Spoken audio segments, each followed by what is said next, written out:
जय हिंद दोस्तों। आज हम लोग देखेंगे आभासी एकार्ड अभिक्रिया। इसके पहले हम लोगों ने देखा था अभिक्रिया का वेग क्या होता है, अभिक्रिया की कोटि क्या होती है, अभिक्रिया की आणविकता क्या होता है, अभिक्रिया और कोटि में क्या अंतर होता है, अभिक्रिया की आणविकता और कोटि में क्या अंतर होता है। तो आज हम लोग इस वीडियो में देखेंगे अभिक्रिया आभासी एकार्ड अभिक्रिया क्या होती है। तो ऐसी अभिक्रिया जिसकी कोटि 1 हो और आणविकता 2 या 2 से अधिक हो, तो ऐसे अभिक्रिया को हम लोग कहते हैं आभासी एकार्ड अभिक्रिया। आभासी एकार्ड अभिक्रिया का देखिए सबसे अच्छा एग्जाम्पल होता है सुक्रोज को आप जल से क्रिया करा दीजिए, क्या बनेगा? ग्लूकोज और फ्रक्टोज। तो इसमें अभिक्रिया में भाग लेने वाला अभिकारक कणों की संख्या कितनी है? 2। और अभिक्रिया की तो इसलिए अभिक्रिया की आणविकता कितनी हो जाएगी? 2। अब इस अभिक्रिया में जो जल होता है वो अभिक्रिया के वेग पर निर्भर नहीं करता। तो जल को जब हम लोग लिखेंगे तो उसकी घात क्या लगा देंगे? 0। यहाँ पर हम लोग उसकी घात क्या लगा दिए? 0। तो जल की सांद्रता निर्भर नहीं कर रही है तो उसकी घात हम लोग 0। ठीक है। तो अब इसकी कोटि निकालते तो अभिकारकों की सांद्रताओं घातों की, तो इसकी घात 1 है, इसकी घात 1 है, तो हम लोग 1 + 0 लगाकर क्या निकाल देते हैं? 0। तो देखिए ये अभिक्रिया की आणविकता कितनी हो गई? 2। और कोटि का मान कितना हो गया? 1। तो ये कैसी अभिक्रिया हमारी? आभासी एकार्ड अभिक्रिया है।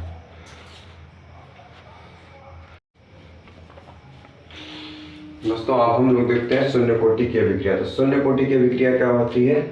अभिक्रिया जिसका वेग जो होता है अभिकारक की सांद्रता पर डिपेंड ही न करे। ऐसा वेग जो अभिकारक के डिपेंड ही न करे कि अभिकारक कितना भी हो उस पर उसका वेग न डिपेंड करे। अभिकारक चाहे 2 किलो ले 3 किलो ले, उसकी सांद्रता पर डिपेंड न करे, तो ऐसे अभिक्रिया को हम लोग शून्य कोटि की अभिक्रिया कहते हैं। ठीक है। जिसकी कोटि क्या हो? शून्य। अभिकारक की सांद्रता में जिसकी कोटि हमारा क्या हो? शून्य घात के समानुपाती हो अभिक्रिया का वेग। और जिस अभिक्रिया की कोटि शून्य होती है हम लोग कहते हैं शून्य कोटि की अभिक्रिया। जिससे इसका एग्जाम्पल होता है प्रकाश की उपस्थिति में हम लोग बंद नली वगैरह जल के ऊपर हाइड्रोजन और क्लोरीन गैस प्रवाहित करते हैं, तो ये जो हमारी अभिक्रिया बनती है वो हाइड्रोजन क्लोराइड बनता है, नहीं हाइड्रोजन क्लोराइड का निर्माण होता है, HCl बना जाता है। और ये हमारी एक शून्य कोटि की अभिक्रिया होती है, बनाया जाता है। यह हमारी क्या होती है? यह एक शून्य कोटि की अभिक्रिया है। क्या है? शून्य कोटि की अभिक्रिया है। ठीक है। यह हमारी क्या है? शून्य कोटि की अभिक्रिया। था हाइड्रोजन क्लोराइड बनाया जाता है, यह हमारी कैसे अभिक्रिया हो जाती है? शून्य कोटि की अभिक्रिया। जैसे देखिए यहाँ पर H2 फिर Cl2, ठीक, फिर यहाँ क्या बना? 2HCl, तो H2Cl2। तो हम लोग अभिक्रिया का वेग निकालेंगे, तो जो हाइड्रोजन और क्लोरीन होता है अभिक्रिया के वेग पर निर्भर नहीं करता, तभी तो शून्य कोटि के, इसके भी घात 0, इसके भी घात 0, तो ये हमारा क्या हो जाता है? शून्य कोटि की अभिक्रिया हो जाती है। तो ये अभिक्रिया हमारी कैसी है? शून्य कोटि की अभिक्रिया है। दोस्तों हमने शून्य कोटि की अभिक्रिया देखा, अब हम लोग देखते हैं प्रथम कोटि की अभिक्रिया। ठीक है। अब हम लोग देखते हैं किसकी? प्रथम कोटि की अभिक्रिया। यहाँ पर हम लोग प्रथम कोटि अभिक्रिया,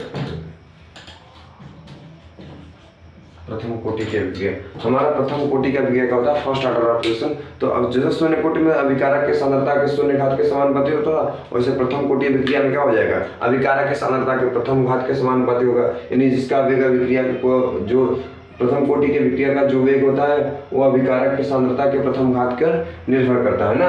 अभिकारक के प्रथम कोटि की जो अभिक्रिया होती है वो अभिकारक की सांद्रता के प्रथम घात पर क्या होता है? निर्भर, समानुपाती होता है, नहीं निर्भर करता है। ठीक। तो हम लोग इसको लिखेंगे प्रथम घात पर क्या करता है? समानुपाती होता है। तो जैसे शून्य कोटि में शून्य घात पर निर्भर करता था, वैसे प्रथम कोटि में प्रथम घात के समानुपाती होता है। ठीक है, या निर्भर करता है। तो जैसे चीनी के शक्कर का प्रतिरूपण की अभिक्रिया होती है, तो हम लोग चीनी को जल से क्रिया करते हैं तो ग्लूकोज और फ्रक्टोज। तो इसको हमने जो है कि आभासी एकार्ड अभिक्रिया में भी देखा था कि जो जल की सांद्रता होती है निर्भर नहीं करती। जो हम लोग जब वेग लिखेंगे तो इसकी घात 1 और इसकी घात 0 लगा देंगे, यानी कि इसका घात जब इस दोनों को जोड़ देंगे तो 1 + 0 = 1, यानी कि हम अभिक्रिया कोटि कितनी आ गई? 1। 1 + 0 = कितना हो गया हमारा? 1। ठीक। तो ये हमारी अभिक्रिया कोटि कितनी आ जाती है? यहाँ पर 1। तो इस अभिक्रिया की कोटि कितनी हो जाती है? तो ये कौन सी अभिक्रिया हो जाती है भाई? प्रथम कोटि की। तो जैसा शून्य कोटि की सेम टू सेम डेफिनेशन है, जहां जहां वहां शून्य था यहाँ हम लोग क्या कर देंगे? प्रथम। बस थोड़ा सा एग्जाम्पल में अंतर आता है बस। तो ये हमारी शून्य कोटि की अभिक्रिया हो जाती है, हो गया। और हमारा प्रथम कोटि की, ये इंटर में ही 2 है, शून्य कोटि अभिक्रिया और प्रथम कोटि अभिक्रिया। अब हम लोग इन दोनों के लक्षणों को देख लेते हैं। दोस्तों अब हम लोग देखते हैं शून्य कोटि अभिक्रिया और प्रथम कोटि अभिक्रिया के लक्षण। अभी हमने देखा शून्य कोटि अभिक्रिया और प्रथम कोटि अभिक्रिया क्या होता है। अब हम लोग देखते हैं शून्य कोटि अभिक्रिया और प्रथम कोटि अभिक्रिया के लक्षण। क्या होता है शून्य कोटि अभिक्रिया? जो शून्य कोटि अभिक्रिया होती है जो हमारे अभिकारक के शून्य, हमारे जो अभिकारक होता है उसके शून्य घात पर निर्भर करती है। वैसे हमारी प्रथम कोटि जो अभिक्रिया होती है वो अभिकारक के प्रथम घात पर निर्भर करती है।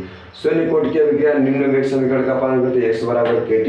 और प्रथम कोटि की अभिक्रिया जो होती है हमारे x = 2.303/t t12 t, ठीक है, यहाँ t यहाँ पे t log base 10 a/a - x। ठीक है। इसके लिए वेग और वेग स्थिरांक का मात्रक क्या होता है, समान होता है, लेकिन इसके लिए वेग और वेग स्थिरांक, अभी हम लोग ये सब आगे चीजें पढ़ेंगे, वेग क्या होता है, वेग स्थिरांक क्या होता है, ठीक है। तो वेग स्थिरांक का मात्रक कैसे होता है, ठीक है, हमने वेग स्थिरांक वैसे पढ़ाया भी है।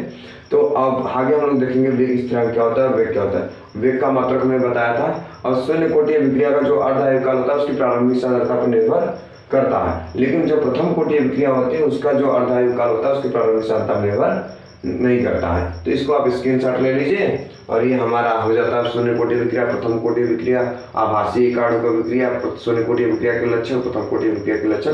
तो ये सारा हमारा हो जाता है। ये सब कई बार परीक्षाओं में पूछे गए हैं जो कि महत्वपूर्ण है, आप इसका स्क्रीनशॉट लीजिए। धन्यवाद।